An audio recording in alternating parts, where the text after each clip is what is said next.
সরস্বতী পুজোর দিন ভুলেও মুখে তুলবে না এই 5টি খাবার, না হলে সারা বছর কঠোর রোগে ভুগতে হবে। তার ফলে প্রচুর অর্থ তো ব্যয় হবেই, তাছাড়াও সন্তানের অমঙ্গল হবে। তাই আজকে থেকে সাবধান হয়ে যান। নমস্কার বন্ধুরা, আর একটা নতুন ভিডিওতে আপনাদের স্বাগত। বন্ধুরা, আশা করি ঈশ্বরের আশীর্বাদে আপনারা সকলেই ভালো আছেন এবং সুস্থ আছেন। আজকের ভিডিওতে একটি খুব গুরুত্বপূর্ণ ও প্রাসঙ্গিক বিষয় নিয়ে আলোচনা করব। রাত পোহালেই আসছে সরস্বতী পুজো, আর হাতে গোনা কয়েকটা ঘন্টা মাত্র। মাঘ মাসের শুক্লপক্ষ পঞ্চমী তিথিতে বসন্ত পঞ্চমী পালন করা হয়। এই দিনটিকে শ্রী পঞ্চমীও বলা হয়। অনেকে একে সরস্বতী পঞ্চমীও বলে থাকে। এই বিশেষ দিনটিতে আমরা বাগদেবীর আরাধনায় মেতে থাকি। বাংলার প্রত্যেকটি গৃহবস্তিতে মা সরস্বতীর আরাধনা তো হয়েই, তার সাথে সাথে স্কুল, কলেজ ও বিভিন্ন শিক্ষা প্রতিষ্ঠানে মা সরস্বতীর আরাধনা হয়ে থাকে। এই বিশেষ দিনটিতে বাগদেবীর আরাধনা করলে মা সরস্বতীর তো আশীর্বাদ পাওয়া যাবে, কিন্তু তার সাথে সাথে অবশ্যই আমাদের কিছু নিয়মবিধি পালন করতে হবে। তার মধ্যে প্রথমে আসে খাদ্য এবং খাবার গ্রহণ করার নিয়মবিধি।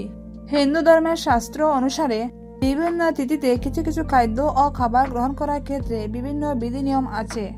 যদিও আজকালকার আধুনিক জীবনযাত্রায় বশবর্তী হয়ে মানুষেরা সেই সমস্ত নিয়মগুলি আজকালকার দিনে আর মানতে চান না, কিন্তু তার ফলস্বরূপ সারা বছরব্যাপী নানা ধরনের রোগ যন্ত্রণা আমাদের ভুগতে হয়। তিথি অনুসারে অনেক খাদ্য খাবার নিয়মগুলি অনেকে হয়তো জানেন না। আমি আমার ভিডিওতে সেই সমস্ত ব্যক্তিদের জানানোর চেষ্টা করব, যাতে তারা সেই দিন সেই খাবারগুলি গ্রহণ না করেন। বন্ধুরা, এই সমস্ত খাবারগুলি গ্রহণ না করলে শরীর স্বাস্থ্য ভালো থাকবে। শরীর স্বাস্থ্য ভালো থাকলে আমরা রোগমুক্ত থাকবো এবং জীবনে আমরা প্রচুর অর্থ ব্যয়ের হাত থেকেও মুক্তি পাবো। স্বাস্থ্যই হচ্ছে সব থেকে বড় সম্পদ। তাই সরস্বতী পুজোর দিন এই 5টি খাবার ভুলেও মুখে তুলবেন না। এর ফলে আর কারণ নয়, আপনার পরিবারেরই মঙ্গল হবে। আর পরিবারের মঙ্গলের জন্য এইটুকু কাজ তো করা যেতেই পারে। তো চলুন বন্ধুরা, ভিডিওটি শুরু করা যাক। ভিডিওটি শুরু করার আগে আপনাদের সকলের কাছে অনুরোধ, ভিডিওটি সম্পূর্ণরূপে দেখবেন এবং ভিডিওটি দেখার পর যদি আপনাদের ভালো লাগে তাহলে অবশ্যই একটা লাইক করবেন এবং কমেন্ট বক্সে লিখবেন জয় মা সরস্বতী এবং নিজের আপনজনদের সাথে শেয়ার করবেন, যাতে এই ভিডিওটি থেকে তারাও উপকৃত হতে পারে। তো চলুন বন্ধুরা, আসা যাক মূল পর্বে। এই বছর সরস্বতী পুজো বাংলার 20 মার্চ 1431, 13 ফেব্রুয়ারি 2025 সোমবার দিন। তবে পঞ্চমী পড়েছে রোববার, অর্থাৎ পূর্ব দিন বেলা 12টা বেজে 14 মিনিটে এবং পঞ্চমী থাকবে পরের দিন, অর্থাৎ সরস্বতী পুজোর দিন সোমবার সকাল 9টা 59 মিনিট পর্যন্ত। তাই বন্ধুরা, আপনারা সেই সময়ের মধ্যে সরস্বতী পুজো ও পুষ্পাঞ্জলি দেওয়ার চেষ্টা করবেন।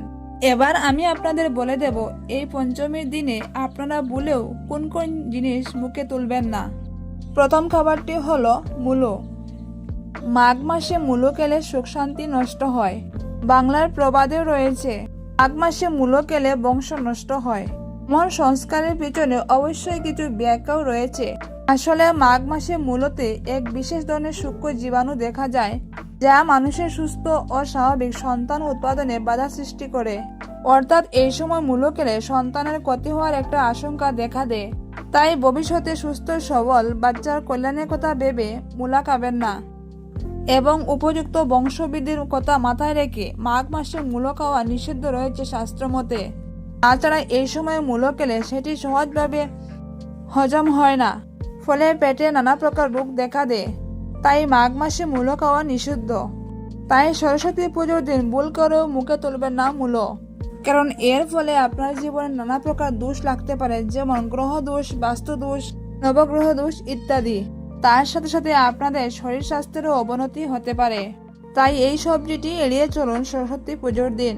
তৃতীয় যে খাবারটি মাঘ মাসে মুখে তুলবেন না সেটি হচ্ছে লাউ।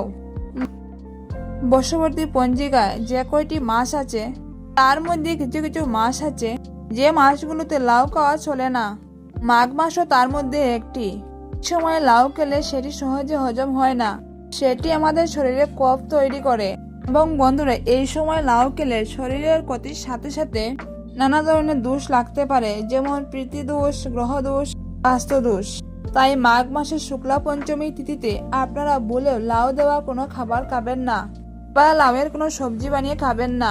তৃতীয় যে জিনিসটি বলেও মুখে তুলবে না সেটি হচ্ছে বেল। পঞ্চমীতে বেল খেলে কলঙ্ক হয়, তাই বন্ধুরা পঞ্চমী তিথিতে বলেও বেল মুখে তুলবেন না।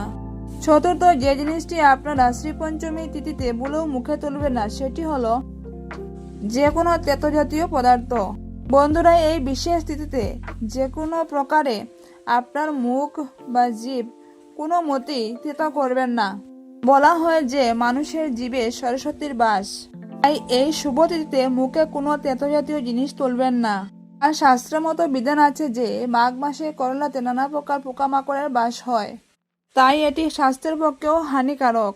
তাই ভুল করেও সরস্বতী পুজোর দিন করলা বা এরকম কোনো তেতো জাতীয় জিনিস গ্রহণ করবেন না, বরঞ্চ করবেন ঠিক এর উল্টোটা। সারাদিন উপবাস থেকে মা সরস্বতীর পুজো হওয়ার পর মা সরস্বতীর প্রসাদ হিসাবে কোনো সাদা বা হলুদ রঙের মিষ্টি জাতীয় দ্রব্য খাবেন এবং আপনি আপনার উপবাস ভঙ্গ করবেন। পঞ্চম যে জিনিসটি আপনারা মুখে তুলবেন না সেটি হচ্ছে তুর। বন্ধুরা কলা সমস্ত পুজোতে কাজে লাগে, কলা গাছের পুজো হয়, তাছাড়া কলা গাছও বিভিন্ন পুজোতে কাজে লাগে। বিভিন্ন পুজোতে বাড়ির মুখ্য দরজায় কলা গাছ লাগানো হয়। সরস্বতীর পুজোর শুরুতে সবার আগে যে দেবতার পুজো করা হয় এটা হচ্ছে গণেশ ঠাকুর।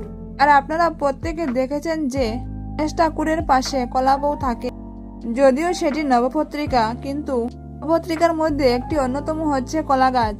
তাই বন্ধুরা এই কলা গাছের কাণ্ডটি কিন্তু খাদ্য হিসেবে গ্রহণ করা একদমই উচিত নয়। বিশেষ করে এই সরস্বতী পুজো বা যে কোনো পুণ্য তিথিতে কলা ফল হিসেবে প্রায় প্রত্যেক পুজোতে কাজে লাগে। কলা গাছ হচ্ছে পূজনীয়। বন্ধুরা কলা গাছের তুর এবং কাণ্ড এই সরস্বতী পুজোর দিন ভুলেও খাবেন না। এর ফলে কিন্তু হিতে বিপরীত হবে, কারণ কলা গাছ হচ্ছে আমাদের পূজ্য। তাই কলা গাছের তুর এবং কাণ্ড এই দ্রব্যগুলি আপনারা ভুলে সরস্বতী পুজোর দিন খাবেন না। এর ফলে আপনাদের জীবনে নানা প্রকার গ্রহ দোষ লাগতে পারে, আপনার শরীর স্বাস্থ্য খারাপ হতে পারে, এর সাথে সাথে নানা প্রকার গ্রহ দোষ থাকতে পারে এবং জীবন আরো বেশি কঠোর হয়ে উঠবে। এ তো গেল সবজির কথা। এছাড়াও তামাক বা মাদক দ্রব্য সরস্বতী পুজোর দিন বলেও মুখে তুলবেন না, যার ফলে নেমে আসতে পারে আপনার জীবনে ঘোর অন্ধকার। এছাড়াও পুরো জাতীয় কোনো কিছু খেতে নেই সরস্বতী পুজোর দিন, যেমন হচ্ছে বেগুন পুড়ো বা আলু পুড়ো। এছাড়াও যে কোনো প্রকার আমিষ জাতীয় খাবার সরস্বতী পুজোর দিন খেতে নেই। বন্ধুরা আমার ভিডিওটি যদি আপনাদের ভালো লাগে তাহলে অবশ্যই সাবস্ক্রাইব করে আমার পাশে থাকবেন।